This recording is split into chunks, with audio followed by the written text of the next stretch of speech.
आंखें प्रभु के द्वारा दिया गया एक उपहार है। इसकी देखभाल हमारी जिम्मेदारी है। नियमित आंखों की जांच एवं उसकी स्वच्छता को हमें वरीयता देनी चाहिए। आंखों की समस्याओं के निराकरण के लिए पश्चिमी उत्तर प्रदेश का एकमात्र टर्शरी आई केयर सेंटर है CL गुप्ता नेत्र संस्थान। उत्तर प्रदेश के मुरादाबाद शहर में स्थित यह संस्थान आंखों की सभी बीमारियों का उपचार मुहैया करवाता है। नेत्र प्रत्यारोपण, कॉर्निया, ग्लूकोमा, पर्दे की जांच, neuro ophthalmology, paediatric ophthalmology, ROP आदि सुविधाएं उत्तम गुणवत्ता के साथ दी जाती हैं। संपूर्ण मुरादाबाद मंडल में फैला ये संस्थान अपनी सेवाएं आउटरीच के माध्यम से गांव-गांव एवं कस्बों-कस्बों में पहुंचा रहा है। दवाई एवं चश्मे की दुकान संस्थान में ही उपलब्ध है। अपनी बेहतर सेवाएं देने के लिए CL गुप्ता नेत्र संस्थान सदैव प्रतिबद्ध है। अपने कुशल डॉक्टर्स एवं ऑप्टोमेट्रिस्ट की टीम के साथ संस्थान कई नए आयाम स्थापित कर चुका है। अपने मंडल से अंधता हटाने की दिशा में संस्थान लगातार अपनी सेवाओं का विस्तार करने में सफल रहा है। सामाजिक जिम्मेदारी एवं पर्यावरण संरक्षण में भी यह संस्थान अपनी भागीदारी सुनिश्चित करता है। मैं डॉक्टर आशी खुराना हूँ। मैं CL गुप्ता आई इंस्टीट्यूट की वाइस चेयरमैन हूँ और आज हम लोग आपको CL गुप्ता इंस्टीट्यूट के आउटरीच के बारे में बताना चाहते हैं। CL गुप्ता इंस्टीट्यूट, जैसे आप जानते हैं, एल वी प्रसाद आई इंस्टीट्यूट का पार्टनर हॉस्पिटल है और हमारे यहाँ ऑलरेडी कई सारी सुविधाएं जो कि आई केयर से रिलेटेड हैं, जैसे कि cornea, retina, glaucoma, paediatric ophthalmology, इस तरह की स्पेशलाइज्ड आई केयर सुविधाएं मौजूद हैं जो कि हम हॉस्पिटल के अंदर दे रहे हैं। हमारे कुछ स्पेशलाइज्ड ऑपरेशन थिएटर्स हैं, बहुत state of the art equipment है और ये सारी सुविधाएं हम मरीज़ों तक देते हैं जो मरीज़ हॉस्पिटल आते हैं। तो इंस्टीट्यूट में मरीज़ों को सेवा देने के बाद हम लोगों ने ये महसूस किया कि सिर्फ एक बिल्डिंग बना देने से, सुविधाएं दे देने से हम लोग पूरी सेवा नहीं कर पा रहे हैं, क्योंकि कई सारे बैरियर्स ऑफ आई केयर होते हैं। यानी कई ऐसे मरीज़ हैं जो कि हॉस्पिटल तक पहुंच नहीं पाते। हमारा हॉस्पिटल में अमीर मरीज़ों के लिए, साधारण मिडिल क्लास मरीज़ों के लिए और गरीब मरीज़ों के लिए 3 टायर की सुविधा है। डिलक्स है, पेइंग पेशेंट्स है और नॉन पेइंग पेशेंट्स है। ये सुविधाएं हर एक मरीज़ तक पहुंच नहीं पाती क्योंकि कई ऐसे बैरियर्स हैं जिसमें कि फ्री सर्विस होने के बावजूद गांव का या शहर का भी जो मरीज़ इसके बारे में नहीं जानता वो पहुंच नहीं पाता। वो क्या बैरियर्स हैं, इसके बारे में बहुत सारी साइंटिफिक रिसर्च भी हो चुकी है, सरकार ने भी किए हैं और ऑर्गेनाइजेशंस ने भी किए हैं और ये पाया है कि lack of education, lack of knowledge, यानी कि इसके बारे में जानकारी ना होना कि हमारे को कब इलाज की ज़रूरत है, कब चेकअप कराना है और सही ढंग से सही इलाज लेने की क्या इम्पोर्टेंस होती है, ये सारी बैरियर्स की वजह से कई मरीज़ इलाज नहीं ले पाते। तो ये इम्पॉर्टेंट हो गया कि हमें जो केयर है वो जिनको ज़रूरत है उनके डोर स्टेप तक, उनके दरवाजे तक पहुंचाई जाए। तो इतना बड़ा हॉस्पिटल बनाने का असली मकसद तब पूरा होगा जब उन लोगों तक पहुंचे जिनको दरअसल में इसकी ज़रूरत थी। तो इस तरह का आउटरीच प्रोग्राम के कई सारे मॉडल्स होते हैं साथ। एक जो मॉडल होता है वो होता है कैंप केयर का, यानी कि जैसे आप देखते भी हैं कई सालों से गवर्नमेंट भी करती है और भी कई एजेंसीज करती हैं, कैंप्स लगाते हैं, मरीजों को हॉस्पिटल ला के ऑपरेशन करके उनको वापस छोड़ दिया जाता है। इस तरह के मॉडल का एक ड्रॉबैक ये है कि मरीजों को आफ्टर केयर नहीं मिल पाती, यानी ऑपरेशन के बाद उनको कोई कॉम्प्लिकेशन हो जाए, उनकी कोई समस्या हो जाए तो वो उसको केयर करने का या हॉस्पिटल तक वापस पहुंचने का कोई सुविधा नहीं है, क्योंकि वो पहले ही गरीब आदमी है, उसको आप व्हीकल से लाए, अब वो दोबारा वहाँ तक पहुँचे उसके लिए उसको फिर से कुछ ना कुछ ऐसा इंतज़ाम करना पड़ेगा जो उसको पहले ही मुश्किल था। और दूसरा इस प्रोग्राम का दूसरा ड्रॉबैक ये है कि सिर्फ कैटरैक्ट सेंट्रिक है, ये और बीमारियों की तरफ ध्यान नहीं देता। इसके अलावा जो दूसरा मॉडल है जो कि ज़्यादा साइंटिफिक है वो है पिरामिड ऑफ आई हेल्थ। ये एल वी प्रसाद आई इंस्टीट्यूट की डॉक्टर जी एन राव, जो कि मेरे भी गुरु रहे हैं, उन लोग उनका ब्रेन चाइल्ड है और अभी वर्ल्ड ओवर एक्सेप्टेड मेथड है, जिससे कि हम लोगों ने एक तो हॉस्पिटल हुआ टर्शरी आई केयर सेंटर, और वहाँ पे सारी सुविधाएं, सारे इक्विपमेंट मौजूद हैं। और प्राइमरी आई केयर सेंटर के लिए कम्युनिटी के बीच में, गांव में, कस्बों में छोटे छोटे फिक्स्ड सेंटर्स बनाए जाएं और उनमें ट्रेंड टेक्नीशियंस बैठाए जाएं, और वो हुए हमारा प्राइमरी आई केयर लेवल। और उसके बाद उनको भी डोर टू डोर सर्वे करने के लिए, ताकि जो लोग गांव में भी ऐसे हैं जो कि उस प्राइमरी आई केयर सेंटर तक भी नहीं पहुंच रहे हैं, तो वहाँ पे भी उनकी स्क्रीनिंग के लिए कम्युनिटी हेल्थ वर्कर्स को एम्प्लॉय किया जाए। तो ये पिरामिड ऑफ आई केयर का मॉडल है जो कि हम लोगों ने सीएल गुप्ता इंस्टीट्यूट में अपनाया है। और मुझे बताते हुए खुशी हो रही है कि हमने 23 विजन सेंटर्स ऑलरेडी इस्टेब्लिश कर लिए हैं मुरादाबाद के आसपास के कस्बों में और गांव में। इन विजन सेंटर्स में state of the art equipment लगा है प्राइमरी स्क्रीनिंग के लिए। हमारे कई पार्टनर्स हैं, जिसमें कि Operation Eyesight Universal, Mission for Vision और level fund of the blind, Seva Foundation, इन लोगों की मदद से, और ऑर्बिस इंटरनेशनल, ये सब की मदद से हम लोगों ने ये विजन सेंटर्स को इस्टेब्लिश किया। इन विजन सेंटर्स की खास बात क्या है कि ये ना सिर्फ वो इक्विपमेंट जो मैंने आपको बताया जिससे कि हम प्राइमरी स्क्रीनिंग कर सकते हैं, बल्कि उनमें टेली ऑफ्थल्मोलॉजी की सुविधा भी उपलब्ध है। टेली ऑफ्थल्मोलॉजी में एक इक्विपमेंट होता है, एक मशीन होती है जिसके ज़रिए से टेक्नीशियन मरीज की आँख को चेक करते हैं, और फिर वो पिक्चर जो है या वो जो वीडियो है सीधे मेन हॉस्पिटल में इंटरनेट के ज़रिए आता है। यहाँ पे बैठे doctors, specialized doctors, super specialized doctors, retina glaucoma के डॉक्टर्स भी उनको यहाँ पर इंटरनेट के ज़रिए से चेक कर लेते हैं, और उनसे सवाल भी पूछते हैं मरीज़ से लाइव, और उनकी दवाई भी लिख देते हैं, और वो हैंड टू हैंड मरीज़ के पास पहुँच जाती है।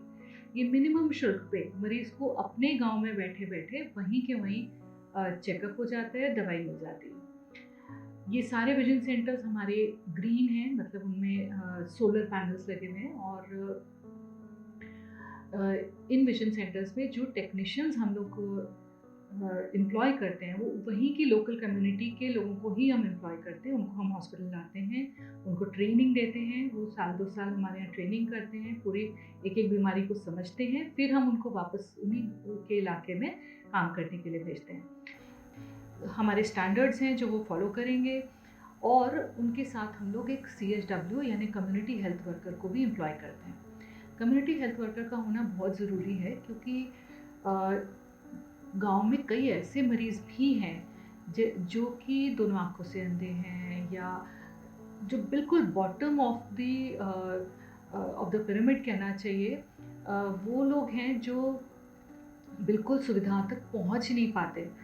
कई ऐसे बुज़ुर्ग हैं जो अंधे हैं, उन्हें एक्चुअली ज़रूरत है केयर की, लेकिन उनके लिए कोई प्रोग्राम अलग से डिज़ाइन नहीं है। तो कम्युनिटी हेल्थ वर्कर जब डोर टू डोर सर्वे करता है तो उन लोगों को पहचानता है और उनको हॉस्पिटल या प्राइमरी आई केयर सेंटर तक पहुंचाता है। अब ये कम्युनिटी हेल्थ केयर का कॉन्सेप्ट सरकार के पास भी है। उन्होंने आंगनवाड़ी या आशा वर्कर्स का नेटवर्क भी बनाया है, लेकिन आंगनवाड़ी और आशा का जो वर्कलोड है वो इतना वाइड है कि उनको और केयर भी करना पड़ता है, बच्चों का, मदर्स का, और आई केयर एक बहुत छोटा सा हिस्सा है जो कि उनकी प्राइमरी ट्रेनिंग भी नहीं होती उसमें। तो ये हम लोगों ने अपनी जिम्मेदारी समझते हुए सीएल गुप्ता इंस्टीट्यूट में एक पूरी आर्मी है, हमारी पूरी फौज है उन लोगों को, जिनको हम वहीं फिर से कम्युनिटी से ही लेते हैं, उनको ट्रेन करते हैं, और फिर वापस उसी कम्युनिटी में उनको स्क्रीनिंग के लिए भेजते हैं। और मिनिमम शुल्क पे जो लोगों को एक्चुअली ज़रूरत है उनको विजन सेंटर पे लाया जाता है। विजन सेंटर पे आइडेंटिफाई किया जाता है कि इनको इलाज की आवश्यकता है या नहीं, और पेइंग कैपेसिटी के मुताबिक अगर वो गरीब है तो टोटली फ्री, और अगर कुछ वो खर्च करना चाहता है तो उसके मुताबिक उसको इलाज हॉस्पिटल में लाकर या प्राइमरी सेंटर पे टेली ऑफ्थल्मोलॉजी के ज़रिए दिया जाता है। तो ये हमारा नेटवर्क है जिसके लिए हम लोग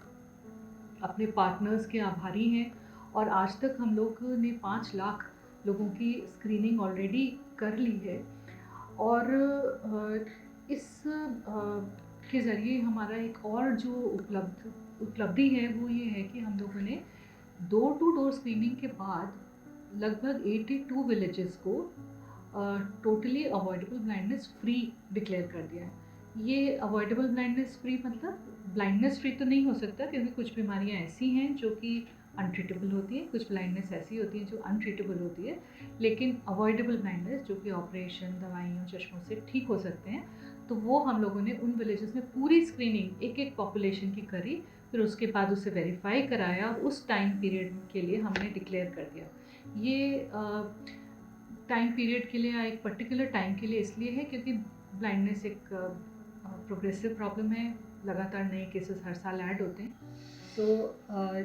हम लोगों ने अभी तक आपको बताया कि हम लोग एडल्ट पॉपुलेशन में ब्लाइंडनेस प्रिवेंशन के लिए क्या क्या कर रहे हैं, लेकिन एक बहुत बड़ी प्रॉब्लम है जिसके बारे में हम लोग नहीं जानते, ज़्यादातर लोगों को नहीं मालूम है कि बच्चों की स्क्रीनिंग, बच्चों की आँखों की केयर बहुत ज़्यादा हमारे लिए ज़रूरी है, क्योंकि छोटे बच्चों में अगर किसी की आँखों में कोई प्रॉब्लम हो जाती है, रोशनी कम हो जाती है, तो उसका 10 साल की उम्र से पहले अगर इलाज ना किया गया तो वो परमानेंट लॉस हो जाता है। उसे हम एम्ब्लायोपिया कहते हैं। कुछ लोग इसके बारे में जानते भी हैं, हम लोग अवेयरनेस भी फैलाने की कोशिश करते हैं, लेकिन फिर भी इसके बारे में कई लोगों को जानकारी नहीं है, और लोग ये समझते हैं कि बच्चों में इलाज तब कराना चाहिए जब बड़े हो जाएंगे। ये भ्रांति है, और इसकी वजह से जो बच्चों में नुकसान हुआ है वो कई साल तक, और इसकी और भी बहुत सारी प्रॉब्लम्स हैं, क्योंकि बच्चे खुद अपने मुंह से बताते नहीं, कई बार उन्हें खुद ही नहीं पता होता कि हमें कोई प्रॉब्लम है। तो इस सब की वजह से, और सबसे बड़ी समस्या ये ग्रामीण अंचल में हो जाती है, क्योंकि वहाँ पे माँ बाप इतने बिजी हैं अपने काम काज में कि वो लोग खुद भी तब तक, और सुविधा है नहीं, अपना काम छोड़ के और हॉस्पिटल लेके जाना बच्चे को एक पूरा उनके लिए समस्या बन जाती है। तो शहरों में जानकारी होने की वजह से कई स्कूलों में स्कूल स्क्रीनिंग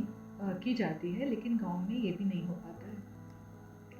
तो स्कूल स्क्रीनिंग एक ऐसा काम है जो सीएल गुप्ता इंस्टीट्यूट ने, हमारे एक पार्टनर्स हैं ऑर्बिस इंटरनेशनल, उनकी मदद से शुरू किया था, और लगभग 2 लाख बच्चों की हम लोगों ने स्कूल्स में स्क्रीनिंग भी करी है। उसमें भी कई सारे फैक्टर्स हैं जो हम लोग ने महसूस किया कि एक मान लीजिए 500 बच्चों का स्कूल है और हमने उसको स्क्रीन किया, तो उसमें हम लोग पहले चेक करेंगे एक एक बच्चे को, फिर उसके बाद उन्हें चश्मा देते हैं, फिर चश्मे को लेने के लिए उनके पेरेंट्स को दोबारा आना पड़ता है। तो ये सारी बातों के लिए हमें कई बार 2-2, 3-3 दिन भी लग जाते हैं। इसके लिए ये समस्या सिर्फ हमारी नहीं, और भी कई स्कूल्स ने, कई हॉस्पिटल्स ने इस चीज़ को महसूस किया, और फिर ये पाया गया कि इससे भी ज़्यादा अच्छा टेक्निक है कि अगर हम टीचर्स को ट्रेन करें। और ये टीचर्स ट्रेनिंग मॉड्यूल के लिए हम लोगों ने सजेस्ट किया था, हमें वियना की एक कंपनी है ज़ोबा, और उन्होंने हमें नोवार्टिस के ज़रिए से एक ग्रांट दिया, और हम लोगों को, मतलब we won it in a competition, हम लोगों ने